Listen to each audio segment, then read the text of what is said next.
Hello everyone, welcome back to my channel. So this is a very different kind of video that I'm doing today, and I'm very excited to get into it. Today I'm going to read you one of my stories. It is a story that I recently wrote for school, so it isn't something I really love. I just thought it would be fun to see if this video was something that you guys want to see more of or not. So basically this video isn't going to just be me sitting here reading it to you. No, I'm going to go film some B-roll for you guys, and that will be playing in the background, and it's going to be something peaceful, and you'll just have that to look at while I read. I don't think it'll be super long or anything. But yeah, please like this video if you enjoyed it. Subscribe to see what's up next. My LGBTQ+ class. And why it means so much to me, and why I think other universities should teach a class like this. Thank you so much for watching, and I hope you enjoy this. Bye! A forgotten self haunts again. Who is the fairest of them all? The queen asked her mirror. The mirror stayed silent. All the queen saw was herself, answering her question. Oh, me? Again? I'm completely shocked. The queen said in faux surprise. Your Highness, the guests have arrived. A humble servant said to the queen. Thank you, the queen responded, walking into her ballroom. The queen was hosting a party for herself to celebrate her reign of 3 years, not married, no need of a king. Throughout the night, the queen will sit on her throne and watch as her guests greet her and beg for her affection. To her, it was the perfect night. Men and women from many kingdoms come to her kingdom to see her fair skin, black hair, and perfectly pink, pursed lips. As the queen sat on her throne, she started to get jealous of the women that were being asked to dance. Their dresses were so beautiful, and the men couldn't take their eyes off them. Excuse me, I would like to dance, the queen said above the noise, and soon many men were at her throne. A smile graced the queen's face. All was right again. The party went on, dancing and laughing filled the ballroom, but eventually the party had to stop. The guests left, the music stopped, the feet of dancers faded. The queen went up to her quarters, and standing there was a woman. The queen gasped, Who are you? The woman turned and smiled to her. I am Snow White. The queen scowled at her. What are you doing in my quarters? Snow White curtsied. I'm sorry, Your Highness. I forgot to say why I am here. My apologies. My father sent me to be your new protege, the King of Whitecrest, the neighboring kingdom. Snow White looked at the queen, a slight question in her voice. I've never heard of it. Either way, I love to see a protege. I'd be happy to assist you. You may stay in the quarters across the hall, of course. I'll see you in the morning.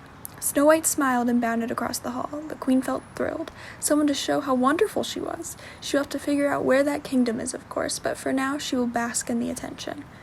The queen went to sleep, no worry on her mind. The queen awoke, starting her day like any other, looking in the mirror.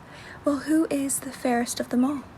The queen peered at the reflection and gasped. Snow White! The queen shrieked. It can't be! Snow White scurried into the room. I heard you called for me, Your Highness? Snow White bowed. The queen jumped in surprise. Oh, yes, an idea forming in the queen's mind. I just thought of something wonderful you could do for me, Snow White. Would you be ever so kind as to go to the forest and pick some apples for me? The queen asked in her sweetest voice. Yes, of course! Snow White ran off, but as soon as she left, the queen called her huntsman into her quarters. I demand you to go find a girl named Snow White and kill her. The huntsman started. I've only killed animals for you, Your Highness.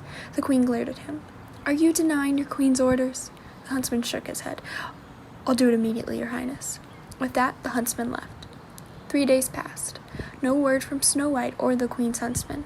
The queen went on with her duties, hoping the job was done.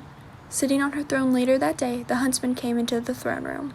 Your Majesty, I offer you a gift. The heart of one girl named Ira Albania. The huntsman bowed, but the queen stood up, enraged. Who?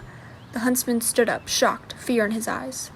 No, woman I found had a name, Snow White, but a woman was found whose name's meaning was the same. The queen looked appalled. Are you telling me you killed an innocent woman? The huntsman's face turned pale. I thought... His words were cut off by his own dagger entering his heart, the queen's hand on the end of the blade. Someone find me Snow White. The queen returned to her quarters, paralyzed by the thought of an innocent girl dying. The queen thought no one in any kingdom should die without reason. Her huntsman deserved that death. Suddenly, her door bursted open. My queen! It took me 3 days, but I finally found your apples. The queen started, shocked at the sight of Snow White in her quarters.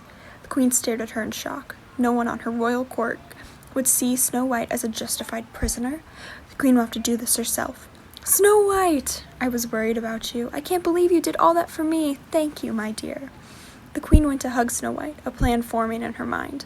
Later that evening, the queen went down to the kitchen. The cook bowed at the sight of his queen. Your Highness, how may I help you? The queen smiled at him, holding out an apple. I need you to poison this for me. The cook nodded, taking the apple. I will have it done by tomorrow. The queen stood at her mirror, smiling brightly. Soon the fairest of them all will be me. I will no longer look like a haunting old woman, but a young girl like Snow White. Tomorrow came quickly. The apple arrived in the queen's quarters, and soon Snow White came as well. Snow White, it is lovely to see you, my dear. I have a surprise for you. The queen produced an apple, causing Snow White's face to light up. For me? Oh my, I love candy apples. Thank you so much, Your Highness. Is this one of the apples I picked for you? The queen nodded. Go on, take a bite. The queen watched as Snow White took a bite into the poison apple, but nothing happened.